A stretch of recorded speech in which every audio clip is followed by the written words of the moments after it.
ఇక Mancherial RDO office జప్తులకు court ఆదేశించినట్టుగా కూడా తెలుస్తుంది. అదేవిధంగా మాజీ మున్సిపల్ చైర్మన్ కౌన్సిలర్లు కొనసాగుతున్న సంప్రదింపులను కూడా తెలుస్తున్నట్టుంది. ఇదే విషయానికి సంబంధించి మరింత సమాచారాన్ని మా మంచిర్యాల ప్రతినిధి నరేష్ అందిస్తారు. నరేష్, చెప్పండి మీ దగ్గర ఉన్న తాజా సమాచారాన్ని.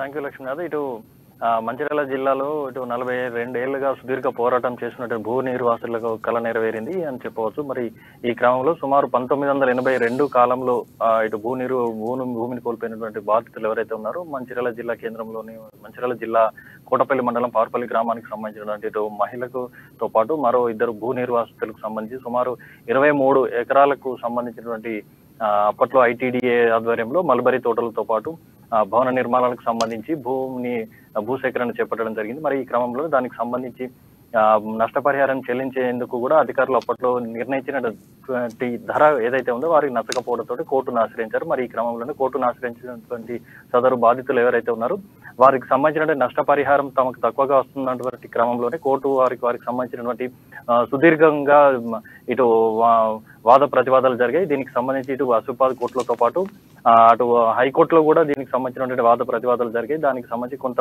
ధర కూడా నిర్ణయించడం జరిగింది. 33,000 చొప్పున ఎకరానికి చెల్లించాలంటూ ఆదేశించినటువంటి నేపథ్యంలోనే సదరు బాధితులు ఎవరైతే ఉన్నారో వారికి సంబంధించిన ధర తక్కువగా వస్తున్నట్టు 65,000 రూపాయలు చెల్లించాలంటూ వారు మళ్ళీ తిరిగి పిటిషన్ దాఖలు చేయడంతో చివరగా 35,000 రూపాయల చొప్పున ఇటు ఎకరానికి సంబంధించి చెల్లించాలంటూ ఇటు చెప్పడం జరిగింది. గత 2023కు సంబంధించి 23 సంవత్సరంలో అక్టోబర్లో ఇటు జిల్లా కోర్టుకు సంబంధించిన న్యాయమూర్తి తీర్పు ఇవ్వడం జరిగింది. దీనికి సంబంధించి 3 నెలల లోపల ఇటు నష్టపరిహారం చెల్లించాలంటూ ఆదేశాలు కూడా ఇవ్వడం జరిగింది.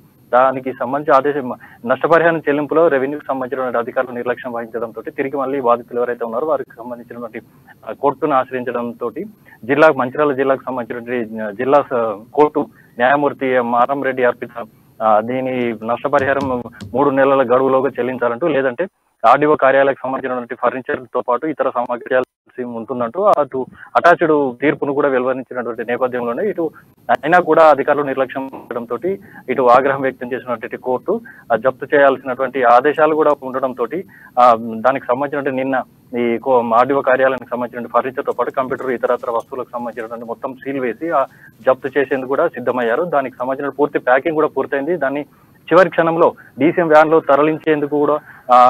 తరలించేందుకున్నటువంటి క్రమంలోనే ఇటు జిల్లా కలెక్టర్ బాదావత్ సంతోష్ సమాచారం అందుకొని జిల్లా కోర్టు న్యాయమూర్తి అర్పిత మారంరెడ్డి తోటి సంప్రదింపులు జరిపి బాధితులతో పాటు కూడా చర్చించడం జరిగింది. దీనికి సంబంధించి నష్టపరిహారం చెల్లించేందుకు తనకు సమాచారం లేదంటూ దానికి సంబంధించినటువంటి పూర్తి స్థాయిలో ఐటీడీ అధికారులతో పాటు ఇటు రెవెన్యూ అధికారులతో కూడా చర్చించి తాను నష్టపరిహారం చెల్లించేలా చర్యలు తీసుకుంటానని హామీ ఇచ్చినట్టు దానికి సంబంధించి కనీసం వారం నుంచి 10 రోజుల పాటు గడువు కావాలంటూ కోరడంతో చివరి అవకాశంగా జిల్లా న్యాయమూర్తితో పాటు కలెక్టర్ కూడా హామీ ఇచ్చినట్టుగా తెలుస్తోంది. మరి ఈ క్రమంలోనే దానికి సంబంధించి జప్తు అనేది చివరి క్షణంలో నిలిచిపోవడం జరిగింది. మరి ఈ క్రమంలో బాధితులు 42 ఏళ్లకు పైగా 42 ఏళ్ల నుంచి కూడా పోరాటం చేస్తూ తమకు నష్టపరిహారం అందించడంలో అధికారులు నిర్లక్ష్యం వహించడాన్ని ఆగ్రహం వ్యక్తం చేస్తున్నారు. మరి క్రమంలో చివరి దశలో జిల్లా కలెక్టర్ తో పాటు జిల్లా కలెక్టర్ స్వయంగా రంగంలో దిగి హామీ ఇవ్వడంతో బాధితులు కూడా శాంతించి గడువును సరే ఒప్పుకోవడం జరిగింది.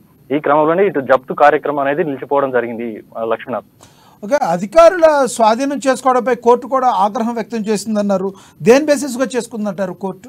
ముఖ్యంగా ఇది అధికారులు అంటే నష్టపరిహారం చెల్లించాలంటూ ఇదివరకు 2 సార్లు తీర్పు వెలువరించినటువంటి నేపథ్యంలోనే అధికారులు నష్టపరిహారం చెల్లింపులో కూడా కోర్టు ఆదేశాలను కూడా ధిక్కరించారు. వారి కోర్టు కూడా స్పష్టంగా ఆదేశాల్లో ఇచ్చినటువంటి ఉత్తర్వుల్లో కూడా తెలపడం జరిగింది. గత 40 ఏళ్లకు పైగా సుమారు 42 ఏళ్ల నుంచి కూడా బాధితులు పోరాటం చేస్తున్నారు. మరి క్రమం నష్టపరిహారం చెల్లింపులో జాప్యం చేస్తున్నారు అధికారులు. తప్పకుండా వీరికి సంబంధించినటువంటి భూ నిర్వాసితులైనటువంటి వారికి నష్టపరిహారం చెల్లించాలంటూ ఆదేశాలు ఇచ్చినటువంటి నేపథ్యంలో కూడా దానికి సంబంధించినటువంటి ఆదేశాలను ధిక్కరించినటువంటి క్రమంలోనే ఇటు జాప్యం చేస్తున్నారు, నిర్లక్ష్యం వహిస్తూ సరైనటువంటి సమాధానాలు కూడా చెప్పడం లేదు అంటూ ఇటు బాధితులు మళ్ళీ కోర్టును ఆశ్రయించడం జరిగింది. తాము స్పష్టమైన ఆదేశాలు ఇచ్చినా కూడా కోర్టు ఆదేశాలను కూడా ధిక్కరించినటువంటి నేపథ్యంలో చివరిసారిగా మరొకసారి ఆదేశాలు ఇస్తూ 3 నెలల గడువు కూడా ఇవ్వడం జరిగింది. 3 నెలల గడువులోగా సంబంధిత బాధితులు ఎవరైతే ఉన్నారో సుమారు 2.92 కోట్ల నష్టపరిహారాన్ని ఖచ్చితంగా చెల్లించాలంటూ లేని ఏడల మీ ఆస్తులు కూడా జప్తు చేస్తామంటూ ఆదేశాలలో కూడా ఉన్నటువంటి ఉత్తర్వుల్లో కూడా స్పష్టంగా వాళ్ళు తీర్పును కూడా వెలువరించడం జరిగింది. ఉత్తర్వులు స్పష్టంగా ఉన్నప్పటికీ కూడా వీరు ఆ కోర్టు ఆదేశాలనే ధిక్కరిస్తారా అనేటువంటి కోణంలోనే ఆ జిల్లా న్యాయమూర్తి ఆగ్రహం వ్యక్తం చేసినట్టుగా తెలుస్తోంది. మరి ఈ క్రమంలోనే చివరి ఇచ్చినటువంటి ఆదేశాలను ధిక్కరించడంతో ఆగ్రహం వ్యక్తం చేస్తూ తమకు 42 ఏళ్ల నుంచి సుమారు 42 ఏళ్ల నుంచి పోరాటం చేస్తున్న వారికి చివరి క్షణంలో కూడా ఇప్పటికీ కోర్టు ఆదేశాలను కూడా ధిక్కరించినటువంటి నేపథ్యంలో ఆగ్రహం వ్యక్తం చేస్తూ ఆ ఆస్తులను జప్తు చేసేందుకు కూడా ఇటు జ్యుడిషియల్ సిబ్బంది సిద్ధం అయినట్టుగా తెలుస్తుంది లక్ష్మీనాథ్. Thank you Naresh.